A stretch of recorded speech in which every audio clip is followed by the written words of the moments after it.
Você é o que você come, consome e veste. Você é o que você comunica com o poder da fala, da escrita ou da indumentária. A moda é um reflexo da evolução do comportamento. Você pode até mudar de opinião como muda de roupa. A moda é inspiração, cultura, revolução. E move uma poderosa indústria responsável por 1,5 milhão de empregos diretos e 8 milhões de indiretos no Brasil, que cria quase 7 bilhões de peças e fatura 45 bilhões de dólares por ano. Mas é também uma cadeia que gera resíduos de 175 mil toneladas por ano e ainda enfrenta situações análogas ao trabalho escravo. Você já se perguntou de onde vem sua roupa? Essa mesma roupa que expressa sua opinião, que reflete quem você é? Faço a menor ideia das marcas que eu estou usando nem de onde vieram. Não sei de onde veio, enfim. Não faço ideia. Eu acho que a única que eu sei é calça, porque é uma marca carioca, mas o resto é tudo forever e multimarca, então não faço ideia. Não. Não tenho a menor ideia. Antes eu comprava muito na Zara, e aí depois explodiu aquelas coisas que a Zara usava trabalho escravo, parei de comprar. Design, conforto, origem. Design, conforto, por último, origem. Na teoria, a origem teria que ser a primeira, né? Se eu acho bonito ou não, se eu vou me sentir confortável naquela roupa, e infelizmente a última coisa que a gente pensa é a origem. Porque por mais que eu me preocupe com a origem daquela roupa e evite comprar certas marcas que a gente sabe que exploram a mão de obra informal em outros países, acabo, às vezes, comprando roupa em lojas que eu não sei a procedência. Assim, preço é uma coisa importante, e é aquilo que eu falei, tipo, marcas, por exemplo, que são sustentáveis, tipo Oscar e tal, cara, é R$500 o negócio. Então eles prestam sustentabilidade, eles vendem um produto que é sustentável, só que sustentabilidade hoje em dia é uma coisa muito cara, então parece que acaba sendo uma coisa muito restrita. Que venham novas modas, mas principalmente novos modos. Neste primeiro episódio, vamos conhecer os processos de produção de 3 marcas que têm muito a compartilhar. A Insecta é de Porto Alegre, no Rio Grande do Sul. Quem usa Insecta calça uma causa. Até 2. Seus sapatos são veganos e ecológicos, do cabedal ao solado. A marca começou com a Pan e com a Babi, em 2014, e elas fizeram alguns sapatos com roupas de brechó.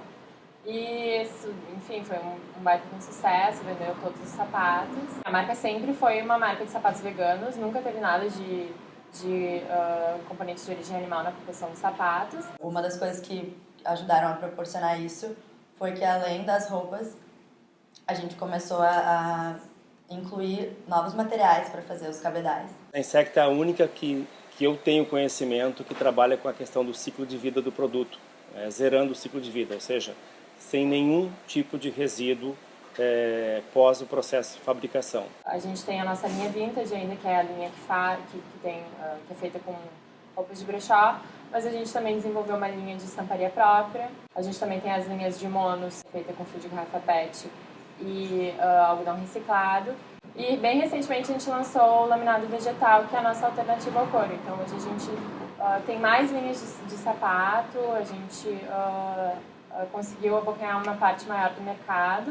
No início da Insecta não existia muita oferta no mercado da indústria de materiais que fossem reaproveitados, reciclados aqui no polo calçadista no Rio Grande do Sul. Então a gente começou a plantar essa sementinha, assim, e hoje a gente vê que dentro da indústria de calçados a Insecta é uma referência aqui na região. E a maior dificuldade que a gente tem aqui no mercado brasileiro é esse mindset do consumidor de que o vegano e que o ecológico tem que ser mais barato, né? Porque às vezes realmente não faz sentido, né? Como que algo que é reutilizado ou que é reciclado vai ser mais caro do que um sapato de cor. O que acontece é que as indústrias, normalmente, elas desenvolvem esses materiais porque de alguma forma é mais barato, porque elas precisam reaproveitar algum resíduo, porque também tem um custo alto de descarte de resíduo. O pessoal está tendo mais abertura para marcas sustentáveis e está querendo entender isso melhor, mas a questão do preço ainda é uma super barreira. No Brasil existem muitas coisas que acabam sendo prioridade para o consumidor no geral e que às vezes não é a sustentabilidade. A gente tem uma questão de desigualdade no Brasil muito grande. Isso é uma coisa que nos preocupa muito, é conseguir fazer com que produtos sustentáveis sejam mais acessíveis e sejam mais democráticos verdadeiramente. Do Sul, vamos para o Ceará, onde a Catarina Mina faz história. Batizada com o nome de uma escrava que comprou sua própria alforria, a marca é a primeira a ter os custos abertos na internet. Lembra daquela pergunta, quem fez a sua roupa? Na Catarina Mina, desde 2014, você não sabe apenas quem fez, mas também quanto cada artesã ganhou para realizar seu trabalho. A gente na Catarina Mina, a gente pensa muito na nossa atuação com duas vertentes principais. Uma delas é trabalhar com grupos de artesão, desenvolvendo design, de forma que ele também seja uma ferramenta de desenvolvimento social, desenvolvimento dos grupos com os quais a gente trabalha e desenvolvimento principalmente dos modos artesanais de fazer. Usar o design para valorizar o artesanato e principalmente para fazer chegar renda em lugares onde ela não circularia. A gente também acredita que a Catarina Mina tem uma segunda entrega, muito importante também, que é a comunicação. A gente tem um projeto que chama Uma Conversa Sincera e o principal objetivo dele é convidar as pessoas para conhecer o que é que existem por trás dos modos de produção, que se entenda o consumo como um ato político no qual você, ao consumir, você também está atuando, você também está apoiando uma rede. A gente passou a descrever na internet quanto que a gente investe em matéria-prima, quanto que a gente paga para quem faz as bolsas. Faz um descritivo de tudo que tem por trás dos custos envolvidos na produção daquele produto. Aquilo não é só um produto acabado na vitrine, aquilo tem uma história por trás. Que história é essa? Qual é a história que é contada? Quando a gente passa a falar sobre isso, falar abertamente, falar da parte financeira, a gente está sendo sincero e a gente está abrindo nossos custos para também abrir nossa história, para também contar de forma mais transparente possível tudo que existe por trás. Cada bolsa ela vem com um cartãozinho que a gente chama de Catarina Mina Minha, que é minha de quem compra, que ela recebe a bolsa com aquele cartãozinho, e também minha de quem faz. Aquela causa não é mais só de uma marca, aquela causa ela passa a ser uma causa coletiva. E mais do que consumir, elas passam a fazer parte. A gente não está mais falando de um grupo de artesãs, a gente está falando daquela pessoa. E pensar nas pessoas envolvidas, isso muda tudo. No Rio, a Zerezes nasceu para fazer diferente. 4 estudantes de design viram nas madeiras de demolição de casas da cidade uma baita oportunidade.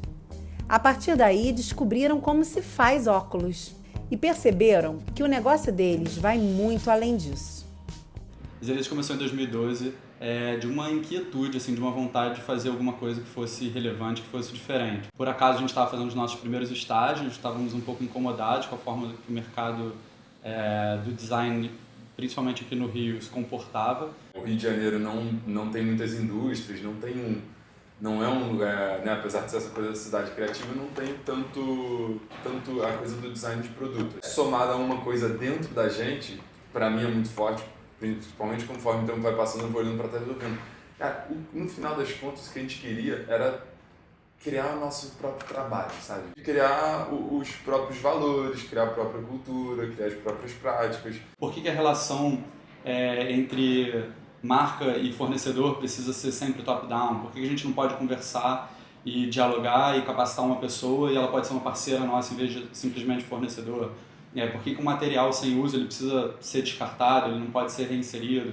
Né? A gente começou a ver que várias lógicas de mercado não tinham mais tanta lógica assim. No momento em que a gente percebeu que a cidade estava passando por uma situação muito específica de alta da construção civil, né, e que com isso uma série de sobrados estavam vindo abaixo, canteiros de obra estavam aparecendo com madeiras a um custo zero de aquisição, com propriedades físicas super ricas e com histórias muito legais por trás, a gente pegou nessa tendência que estava rolando lá fora, juntou com essa oportunidade que a gente tinha desse material, estava aqui em abundância, e cruzou as duas coisas fazendo disso um business. O nosso país aqui, rapaz, a gente já está com a natureza praticamente toda já errada. Então, Tem muita madeira desperdiçada que eles fizeram esse negócio de aproveitar, pegar as madeiras antigas que tira de casa velha, que joga fora, isso é tudo pro lixo. A série Hash surgiu novamente de uma observação, né? Então a madeira veio da observação da cidade, que estava entregando pra gente matérias-primas a esse custo zero, a gente só pegou aquilo e reaproveitou.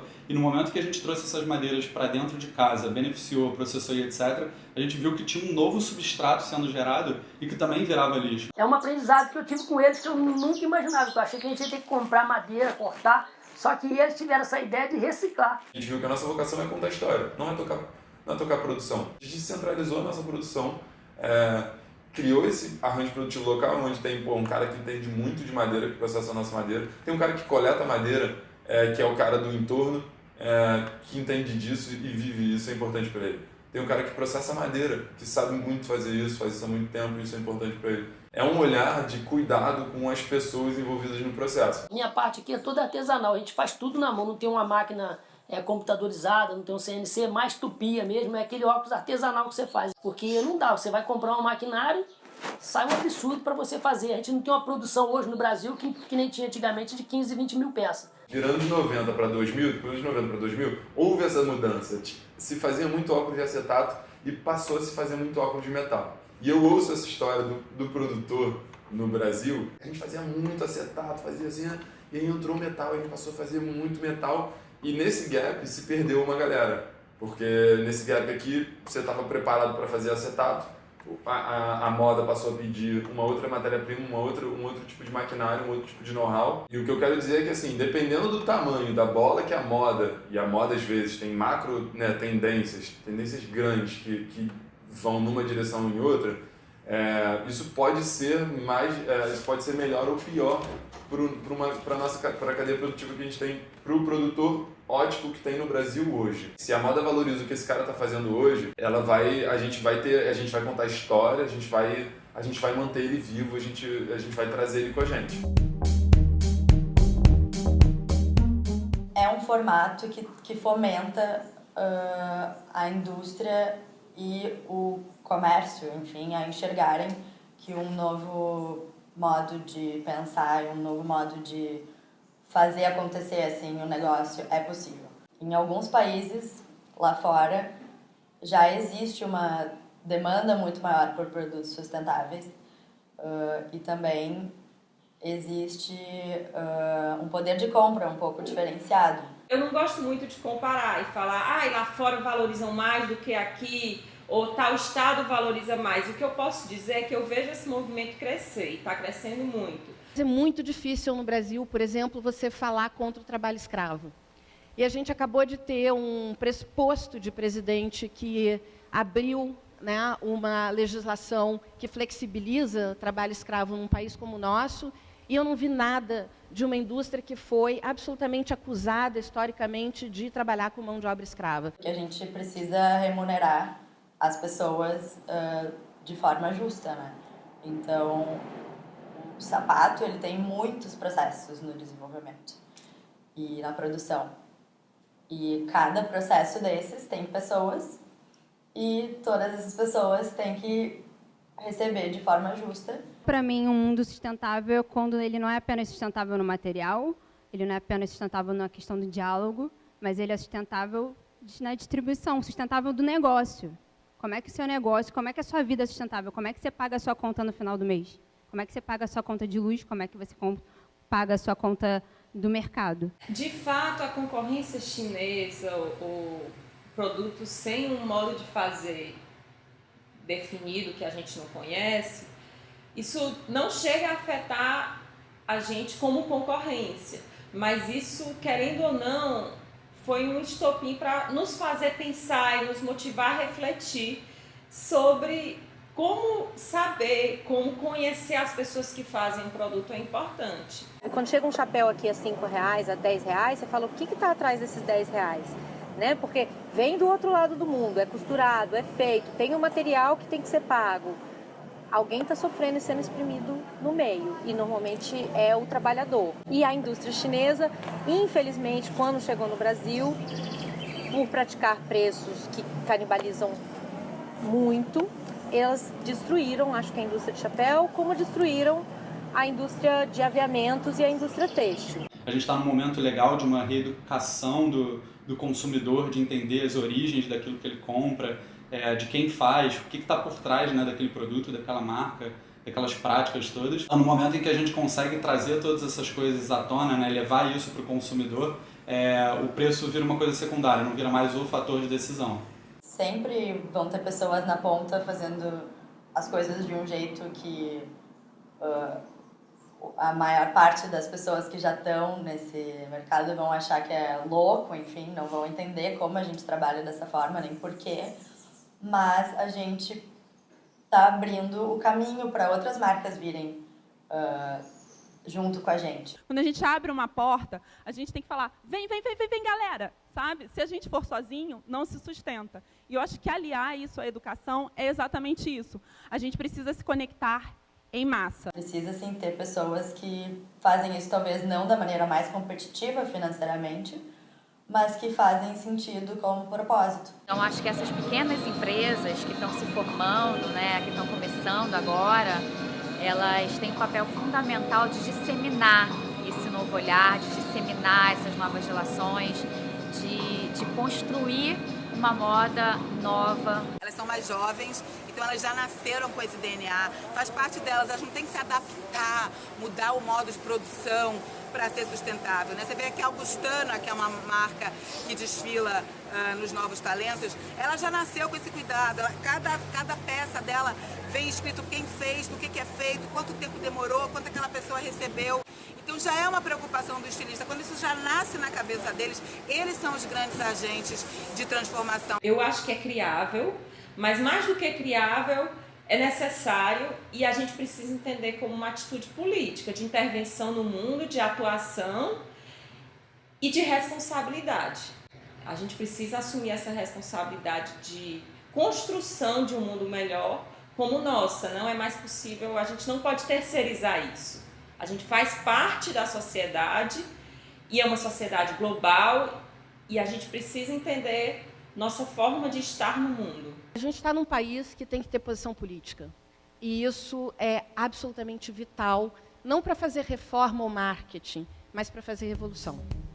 Zerezes, Catarina Mina e Insecta são exemplos lindos, é claro, mas numa escala de produção pequena em comparação ao que o mundo precisa. Em sua última coleção, a Osklen provou que é possível ir além, para ser tão sustentável quanto possível, numa velocidade tão rápida quanto possível. Em pequena escala é muito mais fácil você fazer. Agora, em grande escala, como a Osklen vem praticando há tantos anos, é que é muito mais difícil, porque é inovação, você tem que ter todo o investimento em inovação. No Brasil, você não tem uma política pública, nenhuma política pública que apoie esse tipo de iniciativa, muito pelo contrário, né? O volume de produção da algodão orgânico no Brasil é mínimo. Mas assim, vamos usar o que temos, entendeu? E vamos gradualmente introduzindo melhorias. Mas eu vejo que aos poucos as pessoas estão começando a despertar para isso. E foi inclusive para salientar isso, da importância que a gente não pode mais esperar, é que a gente lançou a campanha ASAP. ASAP, a Sustainable as Possible, é muito mais do que uma coleção da Osklen. Na verdade, é um chamado para as pessoas, é um convite para que as pessoas se engajem e façam o que é possível nesse momento. E o impossível existe? Este episódio termina com uma notícia de última hora. A gigante global Adidas promete que até 2024 todos os seus tênis serão feitos de plástico retirado dos oceanos. Isso é criável.